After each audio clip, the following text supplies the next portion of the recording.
नमस्कार दोस्तों।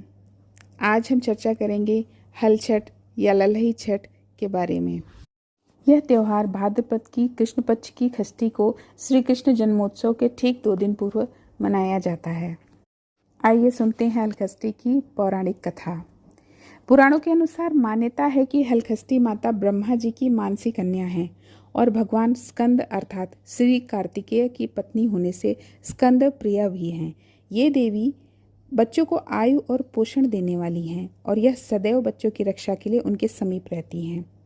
इन देवी के संदर्भ में एक पौराणिक कथा है। सृष्टि के आरंभ में राजा मनु हुए, किंतु उनके पुत्र प्रिव्रत वैरागी हो गए। ब्रह्मा जी के समझाने पर उन्होंने विवाह किया, परंतु बहुत समय तक उनकी कोई संतान नहीं हुई। तब प्रिव्रत ने कश्यप ऋषि से पुत्रेष्टि यज्ञ कराया और तत्पश्चात रानी को प्रसाद स्वरूप खीर खाने के लिए दिया। फलस्वरूप रानी जल्द ही गर्भवती हुई, लेकिन 12 वर्ष तक उनकी संतान हुई नहीं और वह गर्भवती ही रही। 12 वर्ष के उपरांत रानी ने सुंदर पुत्र रत्न को जन्म दिया। शारीरिक रूप से पूर्णतः स्वस्थ होते हुए भी वह पुत्र जीवित नहीं था। राजा रानी अत्यंत दुखी हुए और पुत्र को वक्ष से लगाकर शमशान की तरफ चल दिए। पूरे रास्ते वह शिव परिवार को और ब्रह्मा जी को याद करते रहे। उन्हें लगा कि जैसे कि उनका विवाह इसी वजह से हुआ था ताकि उन्हें ये कष्ट मिल सके। वो ब्रह्मा जी को याद करते जा रहे थे, साथ ही शिव जी का परिवार याद करके सोच रहे थे कि कितना अच्छा होता कि मुझे भी एक पुत्र होता जैसे शिव भगवान को पुत्र हैं। तो वो याद करते हुए चले जा रहे थे। अचानक उनके सामने एक देवी प्रकट हुई। वह कोई और नहीं, वह स्कंद प्रिया देवी ही थी। उन्होंने जब देखा कि राजा अत्यंत दुखी हैं और पुत्र को छाती से लगाए हुए रोए जा रहे हैं, रानी भी विह्वल हुई जा रही हैं, उन्होंने बच्चे को देखने की इच्छा जाहिर की। जब राजा प्रिव्रत ने बच्चे को उन्हें दिखाया तो स्कंद प्रिया माता ने स्नेह से उसके माथे पर अपना हाथ रख दिया।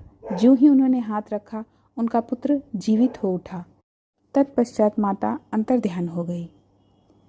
राजा प्रिव्रत बहुत अधिक प्रसन्न हुए और उनके जयकारे करते हुए नगर की ओर लौट पड़े।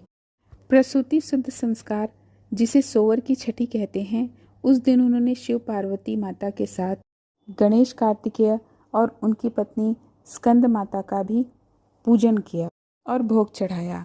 इस दिन से यह प्रथा प्रचलित हुई। तत्पश्चात कालांतर में श्री कृष्ण के बड़े भाई बलराम जी का भी उसी दिन जन्म हुआ। क्योंकि बलराम का शस्त्र हल है, इसलिए वो हलधर कहे जाते हैं और हल छठ को हल छठ कहा जाता है। उस दिन हल से जुते हुए किसी भी अन्न का सेवन नहीं किया जाता है, बल्कि 7 तरह के अन्नों का प्रसाद बनाकर स्कंद माता को चढ़ाया जाता है। इसके साथ साथ गाय के दूध से बने हुए किसी भी चीज़ का सेवन नहीं किया जाता है, ना हवन किया जाता है, ना ही पूजन किया जाता है। इसमें सिर्फ अन्न का प्रसाद स्कंद प्रिया माता को चढ़ता है और उस दिन पूजन किया जाता है। इसमें स्कंद प्रिया माता और बलराम जी दोनों की पूजा होती है। जिस प्रकार से स्कंद प्रिया माता ने प्रिव्रत के पुत्र की रक्षा की, उसी प्रकार से सभी के पुत्रों की स्कंद प्रिया माता रक्षा करें। आप सभी को एक बार फिर से लल्लई छठ की बहुत बहुत शुभकामनाएं।